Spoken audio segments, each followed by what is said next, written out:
Voilà, très heureux de vous retrouver dans cette émission Plateau de vérité.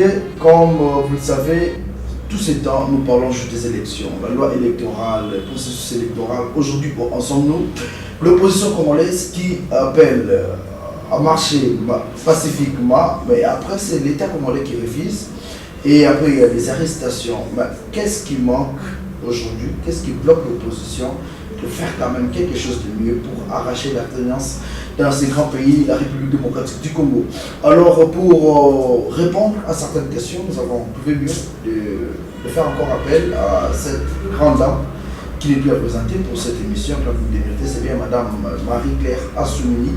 Elle est la secrétaire générale du parti politique Les Démocrates. Avec elle, nous avons un peu cherché à savoir c'est quoi l'opposition ne s'est plus mobilisée. L'opposition incapable même de motiver ses députés pour dire non à la loi électorale. Aujourd'hui, l'opposition est là. Peut-être, puisque j'en perdu Etienne Tshisekedi Lumumba. Je suis sûr qu'elle va nous répondre à toutes ces questions. Bonjour maman Marie-Claire Assoumini. Bonjour monsieur Levance. Vous allez bien, bon retour dans mon pays. Merci beaucoup. Alors, avant que nous allons parler sur le processus électoral en RDC, il y a quand même la loi électorale qui a été votée ici chez nous. Mais la première question est de savoir comment est-ce que vous avez quand même jugé le vote de la loi électorale? Pour commencer, j'aimerais corriger quelque chose que vous avez dit. C'est Madame Marie-Claire Assoumini, bien sûr, mais elle n'est pas secrétaire générale adjointe du parti, elle est la secrétaire générale du parti. Ah, je vais parler agent. Oui. Ah, okay. Alors, la loi électorale, oui, elle a été votée au Parlement, mais c'est une loi qui a été votée par la majorité présidentielle, elle seule. L'opposition avait boycotté les travaux, elle était à l'extérieur. Alors, vous voyez déjà une loi électorale qui est travaillée par une seule partie qui est représentée, elle ne peut que travailler pour son intérêt. C'est une loi électorale qui écarte, qui ne favorise pas la démocratie, une loi électorale qui est taillée à la mesure de certaines personnes. Je me pose toujours la question de savoir pourquoi à l'approche des élections, il doit toujours y avoir des changements, des lois, des changements donc autour de la loi électorale, beaucoup de problèmes, beaucoup d'innovations. Ceux qui sont à l'Assemblée nationale aujourd'hui, ils ont été élus, ils ont été votés, mais ces conditions qu'ils posent aujourd'hui n'étaient pas les conditions du moment où ils ont été votés. Pourquoi alors ils veulent innover, amener des conditions, d'autres conditions qui ne sont pas celles que le peuple attend, qui ne sont pas des conditions qui favorisent la paix, ce sont des conditions qui ne favorisent pas l'entente, l'unité dans le pays. Donc c'est une loi électorale, c'est vrai, nous attendons la promulgation, mais nous pensons que le Sénat est assez responsable pour ne pas faire passer quelque chose qui n'amène pas à l'unité. Mais c'était déjà voté au niveau du Sénat. Nous attendons la promulgation parce que nous ne savons pas ce que le Sénat a donné comme collectif. Ils ont envoyé en commission. C'est vrai, nous ne savons pas le contenant de le travail qui a été fait en commission, mais nous attendons la promulgation. Mais je vous dis d'emblée que c'est une loi électorale qui n'est pas unificateur. Aujourd'hui, il y a un problème de seuil, puisque l'opposition n'a pas voté cette loi. Ils sont partis puisqu'il y avait un problème de seuil. Il y a ceux qui parlaient d'un seuil de 2%, 3%, 1%. La majorité a voté pour 1%. Est-ce que c'est quand même avantageux pour notre population? C'est pourquoi je dis qu'à chaque fois qu'il y a les élections en vue, il y a toujours des innovations. Les gens qui ont eu cette parcelle-là de pouvoir, qui ont eu la grâce, je ne dirais pas la chance, mais c'est une grâce, même s'il y a des députés qui ont été nommés. Les gens qui ont eu cette grâce-là d'être à l'Assemblée nationale, ils oublient qu'eux aussi sont partis de quelque part. Et il y en a qui parmi eux ont été votés dans leur circonscription électorale seulement et qui n'ont pas été votés dans d'autres circonscriptions électorales. Comment est-ce que cette loi peut favoriser l'indépendant qui est candidat par exemple en Bandaka? Comment aura-t-il atteint le seuil de représentativité alors qu'il est indépendant? Et c'est quelqu'un que la population aime. Parce qu'il n'est pas représenté partout ailleurs dans la République démocratique du Congo. Il ne peut même pas représenter sa population. Est-ce que vous trouvez cela correct? Moi, on a dit que les indépendants pouvaient faire bloc.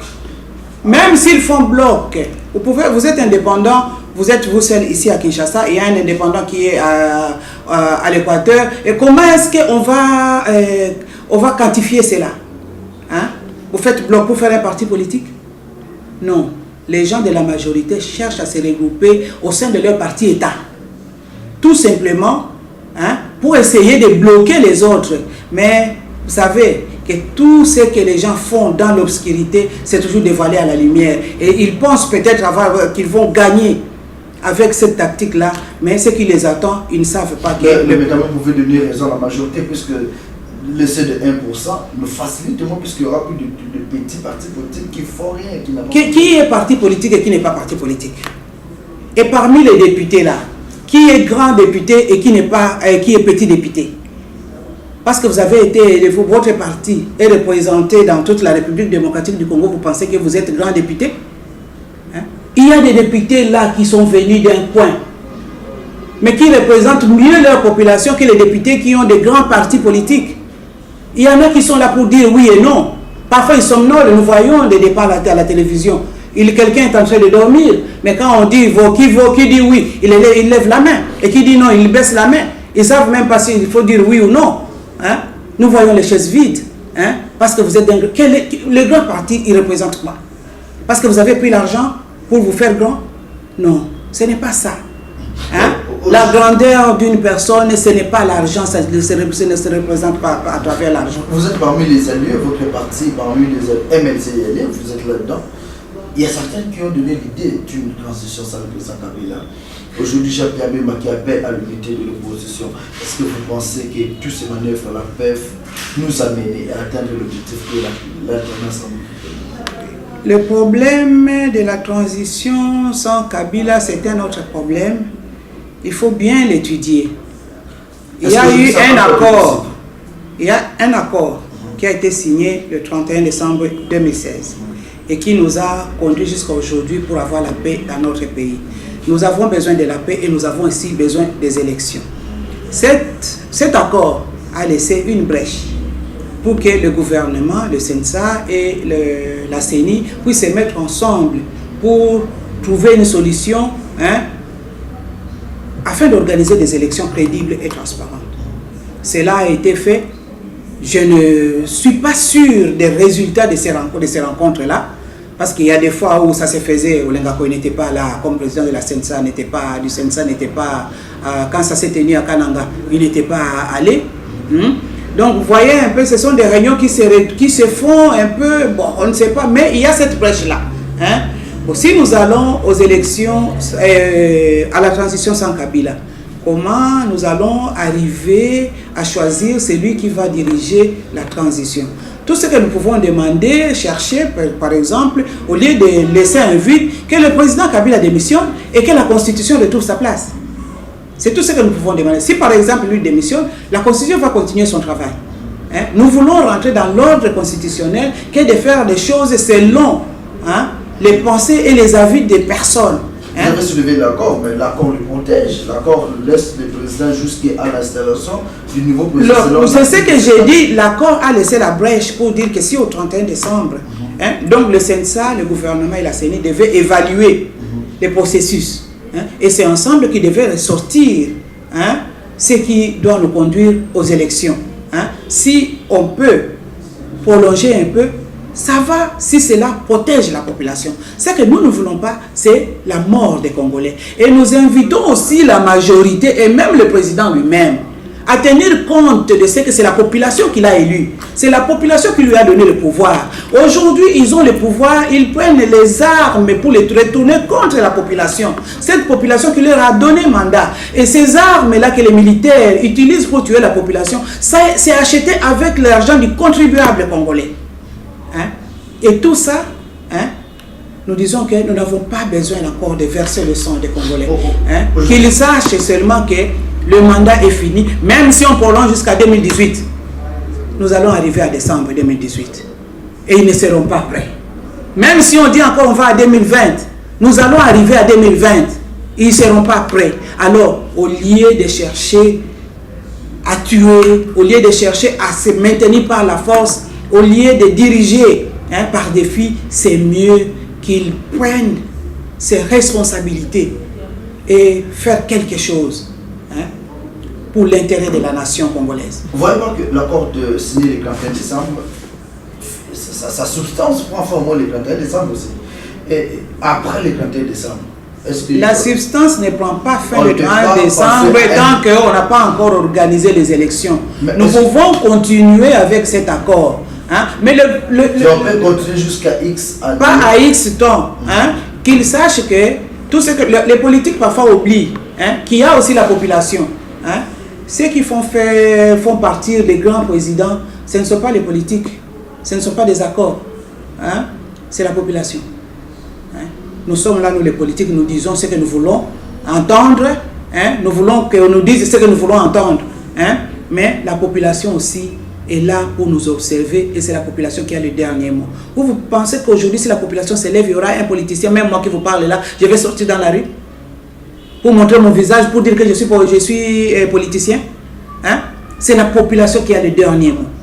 Hein? C'est la population qui donne le pouvoir. Les politiciens, ils sont à combien dans le sillage de la nation congolaise? Parmi la population, nous sommes à combien, nous les politiciens? Pas 1 million. Mais nous avons combien de millions de personnes? Les évêques demandent l'application de l'accord du 31 décembre. Pour eux, cet accord n'est pas encore appliqué.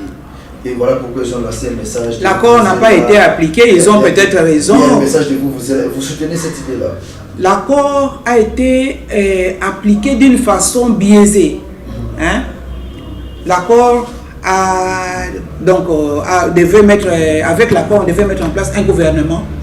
Hein? Ici, hein, avec l'accord, quoi, le gouvernement et toutes les parties prenantes. Le Premier ministre veut sortir du rassemblement. Hein? Le Premier ministre, oui, c'est vrai, on dit qu'il est sorti du rassemblement. Mais comment? Aujourd'hui, le rassemblement est émietté. On a affaibli le rassemblement. Hein? Ils ne peuvent plus parler au nom de la population parce qu'ils sont émiettés. Ils ne se retrouvent pas. Hein? Ils ne sont plus ensemble. L'IDPS lui-même, il a combien de têtes aujourd'hui? Hein?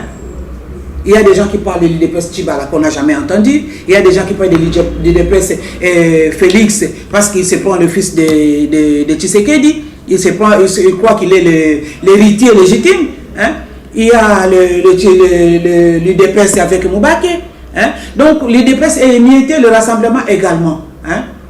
Mon frère, avec tout ça, je ne sais pas si l'accord a été respecté. Hein? On devait sortir un Premier ministre du rassemblement avec tout le rassemblement intact. On a mis en place le comité, le CENSA. Et aujourd'hui, est-ce que le CENSA fonctionne normalement?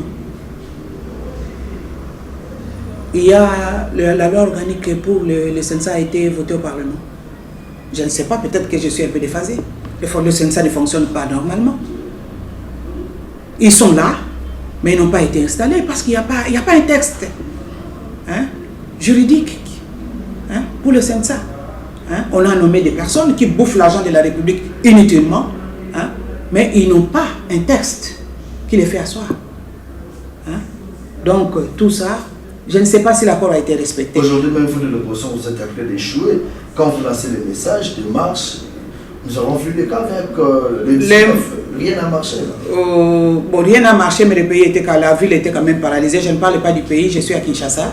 La ville a été un peu paralysée. C'est que les gens sont restés, ils ont entendu le message, mais les gens voyant que le pouvoir déploie déjà des policiers partout, des militaires partout armés, hein, pour tuer la population qui leur achète ces armes. Et les gens sont restés dans leur maison. Hein. Mais le fait déjà que ça n'a pas fonctionné normalement, hein, les activités n'ont pas fonctionné normalement, oui, c'est un échec parce que les gens ne sont pas sortis marcher, mais pour le gouvernement aussi, ils doivent savoir que le peuple en a marre.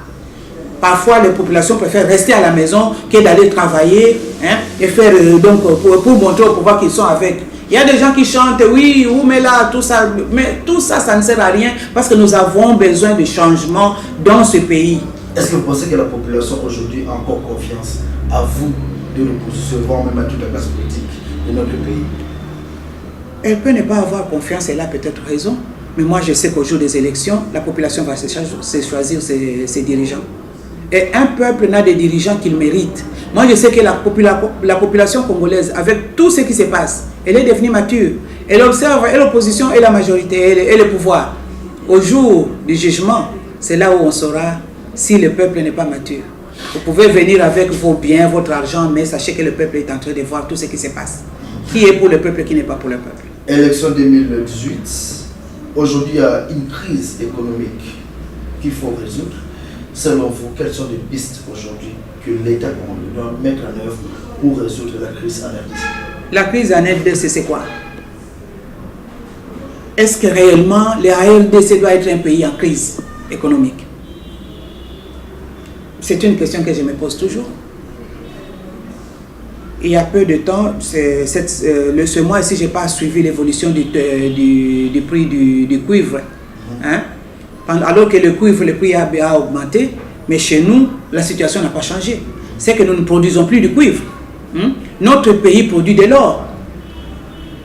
J'espère que vous savez que le pays produit de l'or. Les revenus de l'or vont où? Les revenus du cuivre vont où? Les revenus du pétrole vont où? Nous avons autant de richesses qui peuvent être exploitées dans ce pays pour que nous ne puissions pas vivre la crise. La crise, elle est maintenue. La crise est là, mais elle est maintenue.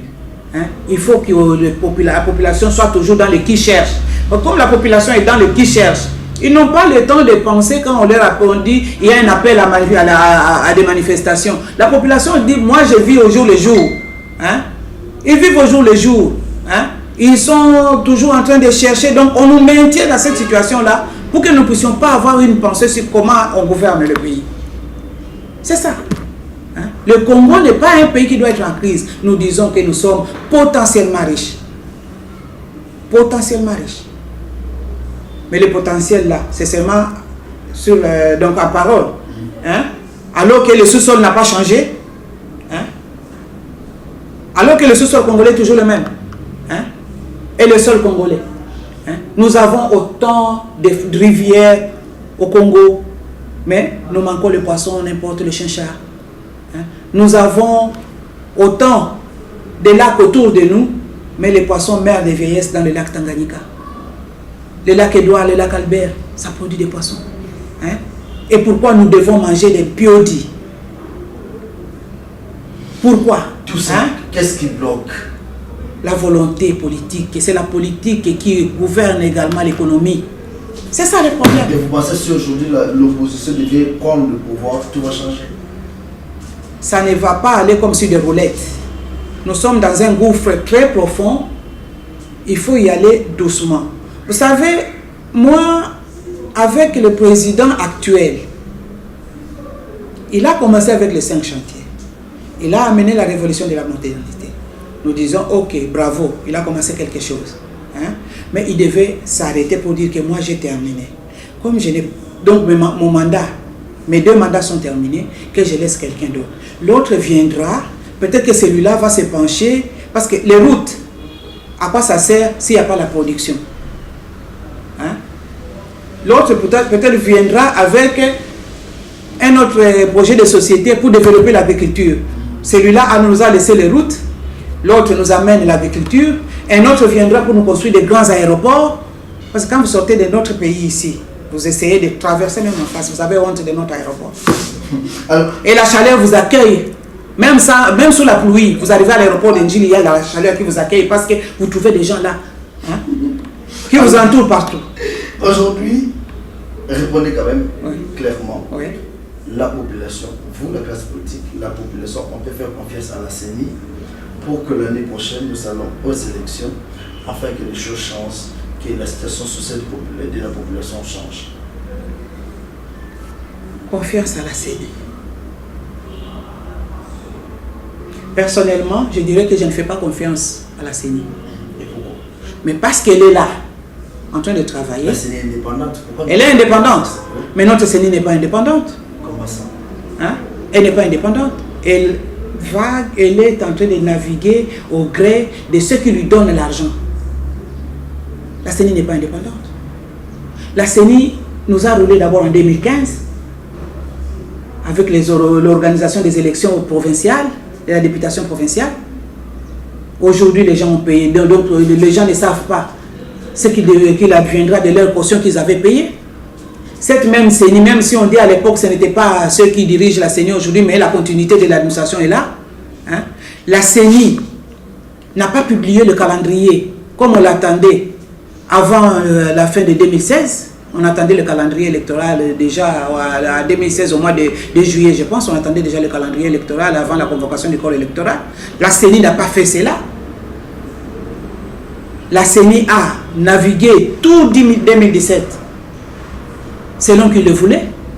Il a publié un calendrier électoral. Je ne sais pas s'il a été négocié, ce calendrier électoral. Et aujourd'hui, nous sommes là parce que nous avons parlé au début de l'accord, la Saint-Sylvestre. L'accord prévoyait des élections en fin 2017. Est-ce que la CENI a tenu compte de ça? Pourquoi? Parce qu'elle tenait compte de ce qu'on lui disait par ceux qui lui donnent l'argent. C'est vous, la classe politique, qui bloquez tout ça? Nous ne gérons pas l'argent du pays. Il y a un gouvernement qui gère toutes les finances de la République. Il y a un gouvernement qui gère les finances de la République. Maman Marie-Claire, nous sommes arrivés au terme de notre entretien. Un mot à toute la population congolaise. Au peuple congolais, ce que je vais leur dire, c'est de garder toujours l'espoir. Car nous avons l'espoir que tout va marcher. Nous savons que nous allons partager le bonheur dans ce pays. Et ce bonheur ne viendra que si nous cherchons à marcher vers le changement. Et le changement arrive avec les démocrates. Le changement, c'est nous. En arrivant au pouvoir, vous allez sentir que nous allons gérer autrement. Les démocrates, ces grands partis politiques, pensent à une seule chose, l'alternance. Nous pouvons faire confiance encore à Maman Marie-Claire Assoumini, qui est la secrétaire générale. Nous pouvons aussi faire confiance à M. Alexis, qui est le président de ces grands partis. Alexis Monga. Alexis Monga, qui est le président de ces grands partis, les démocrates, pour que le jour où ils seront là en fonction, mémoire, il y a une image qui est là. Ceux qui vont ça, nous allons dire, maman, regardez. Pour le bac à jusque le jour à voter. Un grand merci à vous tous que vous avez suivis. Nous faisons construire des programmes sur votre chaîne. Merci à Maman Assoumini pour le temps disposé pour nous, malgré notre retard. Et merci à ces grands partis. On se retrouve prochainement. Bye bye.